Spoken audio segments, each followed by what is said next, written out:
Hello everyone. Welcome back. Today, we've got some crucial news you don't want to miss. Let's dive right into the top financial headlines and break down what's happening. How much of a bubble is the US stock market in right now?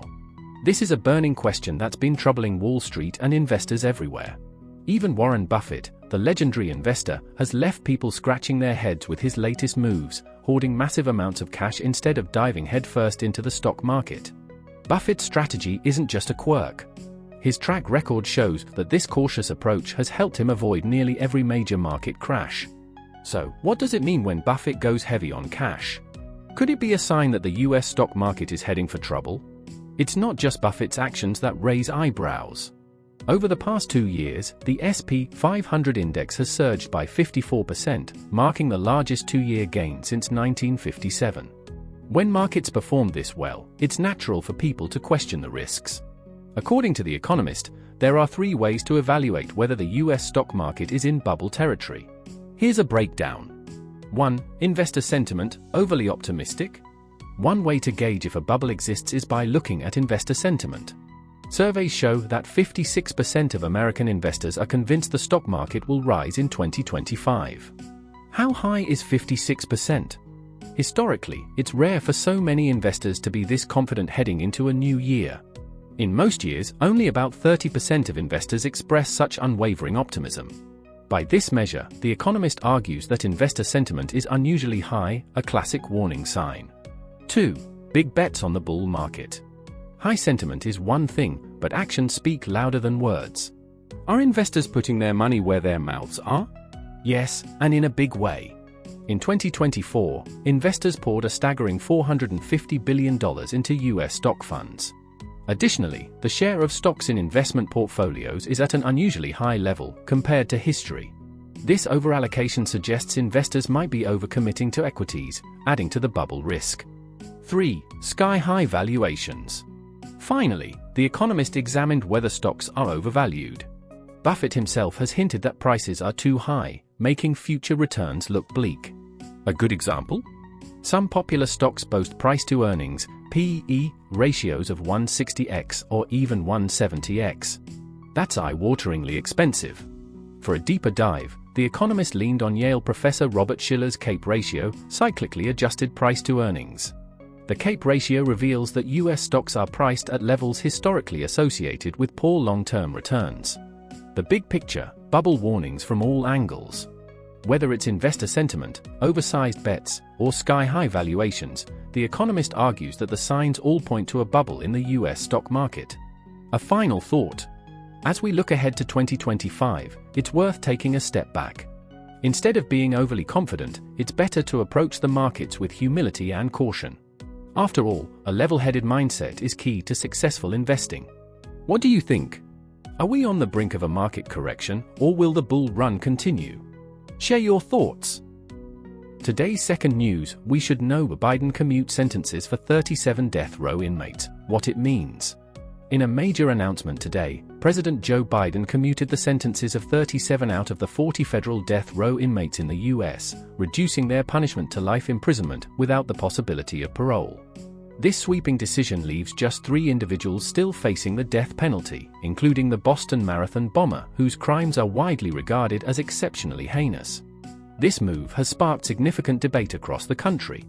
Why did Biden take such a bold step? And what are the potential upsides and downsides for American society? Why Biden took action?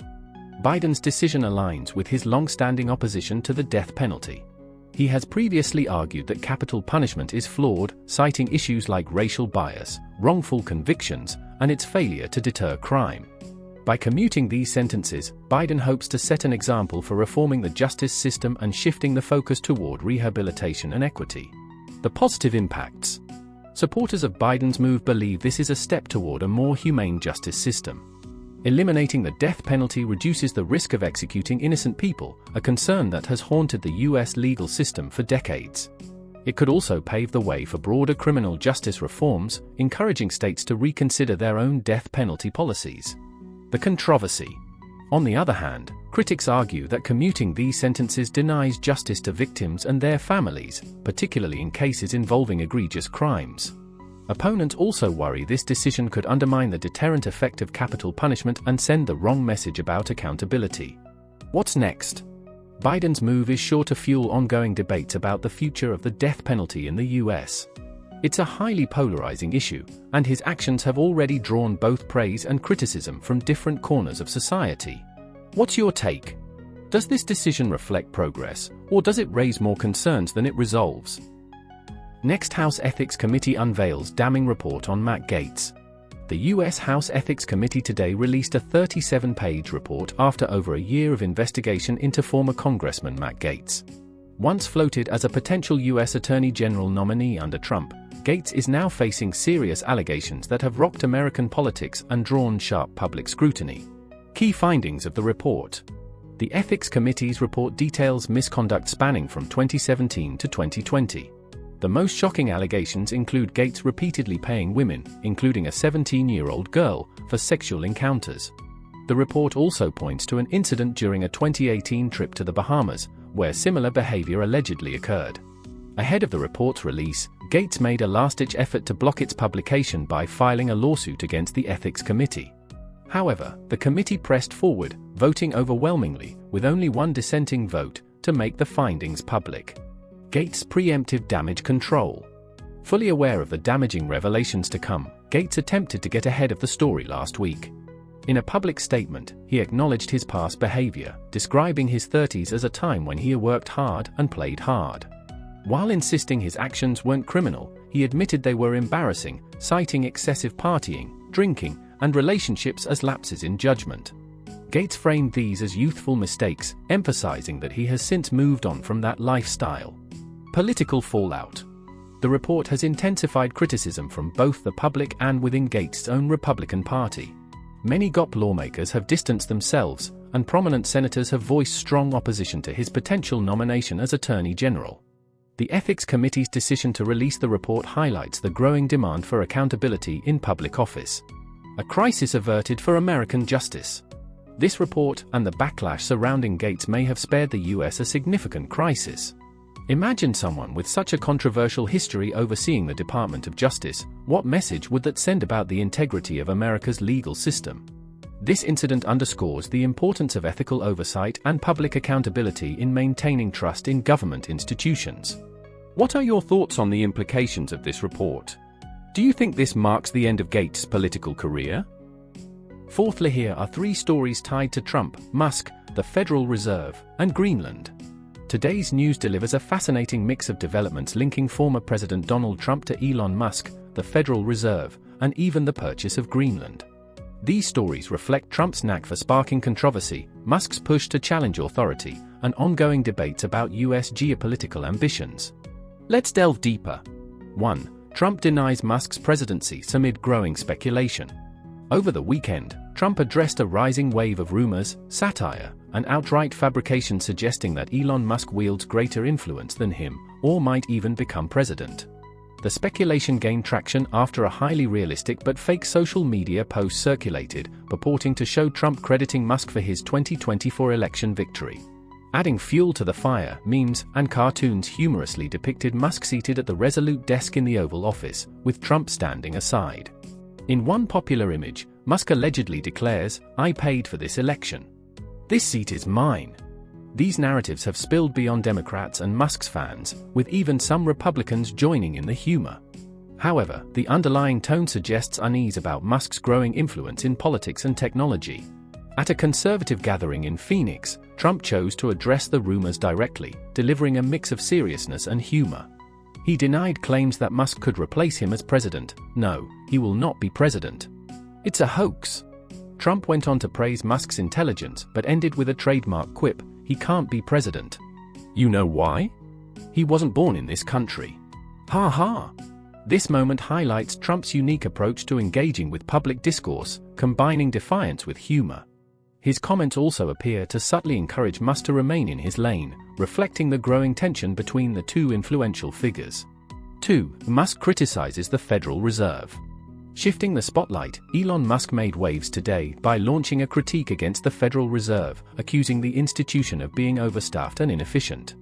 "Too many people doing too little," Musk stated, without elaborating further. In response, the Wall Street Journal analyzed the Federal Reserve's workforce, reporting that it employs around 24,000 people across the United States. While this number might seem significant, the paper emphasized that it is proportionate to the size of the US economy and comparable to central banks in Europe. Additionally, the Fed is financially independent from the federal government, funding itself and contributing $100 billion annually to the US Treasury. Musk's comment sparked fresh discussions about government efficiency, a theme he frequently champions. While his critique lacked specific policy recommendations, it demonstrated his continued desire to reshape narratives around institutional performance. Whether Musk's remarks lead to meaningful change or remain rhetorical posturing is yet to be seen. 3. Trump revives the Greenland purchase idea.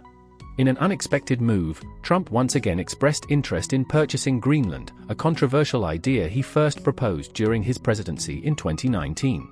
This time, Trump framed the potential acquisition as critical to US national security, citing Greenland's strategic location near the Arctic and its proximity to Russia. Back in 2019, Denmark outright rejected the proposal, sparking a diplomatic spat. Greenland's autonomous government also dismissed the idea, asserting, "We're not for sale." Today, they reiterated this stance in response to Trump's renewed interest. Historically, the US has acquired significant territories through purchases, such as Alaska from Russia in 1867 and the Louisiana Territory from France in 1803. However, modern experts argue that the era of territorial sales has passed. Duke University law professor Joseph Blocher remarked, "The global market for sovereign land is effectively non-existent." Despite this, Trump's fascination with Greenland persists. According to estimates, purchasing the island could cost upwards of $300 billion, based on its GDP and Denmark's annual subsidies of over $600 million. The Wall Street Journal humorously explored the feasibility of such a transaction, questioning whether it would be a strategic investment or an expensive folly. Greenland's leadership swiftly shut down the notion, reaffirming their autonomy and commitment to Denmark. However, Trump's repeated interest in the island showcases his flair for bold, if improbable, geopolitical ideas. Final reflections. These three stories underscore Trump's ongoing influence and the unique dynamics between him and other major figures like Musk. From rumors of Musk's political ambitions to critiques of the Federal Reserve and debates over US territorial expansion, each story highlights the intersection of power, politics, and personality. What do you make of these developments? Are Musk's critiques of inefficiency valid, or are they part of his broader agenda? And could Trump's Greenland dream ever become a reality, or is it destined to remain one of his more eccentric ambitions? Finally, let's focus on the complex truth behind Germany's Christmas market terror attack. Recently, Germany experienced a shocking terror attack that has sparked widespread debate due to conflicting narratives in mainstream media. On the evening of December 20th, a BMW plowed into the Christmas market in the city of Magdeburg, located in Saxony-Anhalt, killing 1 child and 4 women, and injuring hundreds. However, the story behind the attack is far more intricate than it appears on the surface, as highlighted by The Economist. The suspect, Toleb al-Abdul-Mahen, a 50-year-old Saudi psychiatrist, fled Saudi Arabia in 2006 to seek political asylum in Germany. His asylum request was based on claims of severe persecution in Saudi Arabia due to his minority Shia Muslim faith in a predominantly Sunni country. Germany approved his application, granting him residency. After arriving in Germany, al-Mohsen became an outspoken critic of Islam, accusing German authorities of being overly lenient and accommodating toward Islamic communities. He channeled his frustrations into political activism, joining far-right groups and supporting the Alternative for Germany (AfD) party. Al-Mohsen's rhetoric included calls for extreme measures, such as the execution of former Chancellor Angela Merkel, whom he blamed for facilitating the Islamization of Europe. His extremism escalated further in recent years. In August, he made a troubling post on social media, questioning whether justice could be achieved in Germany without resorting to bombing German embassies or indiscriminately killing citizens. These statements reflected his growing radicalization and willingness to use terror to draw attention to his anti-Islamic stance. What makes this case particularly complex is the stark contrast between al-Mohsen's motivations and the public perception of the attack. While he committed the act to protest Germany's alleged leniency toward Islam, much of the international media initially portrayed the incident as an Islamist-inspired terror attack, given his Saudi background and Muslim identity. Key takeaway. This incident highlights the risks of oversimplified narratives in media reporting. Al-Mohsen's attack was driven by a vehemently anti-Islamic ideology, yet public discourse often conflated it with Islamic extremism. Such misunderstandings not only distort the facts but also fuel further divisions in public opinion. The case serves as a reminder of the importance of critically examining the underlying motivations behind such tragic events to avoid perpetuating false assumptions. That's all for today. Thanks so much for watching. If you found this video helpful, don't forget to hit the like button and subscribe for more updates. I look forward to seeing you in the next one.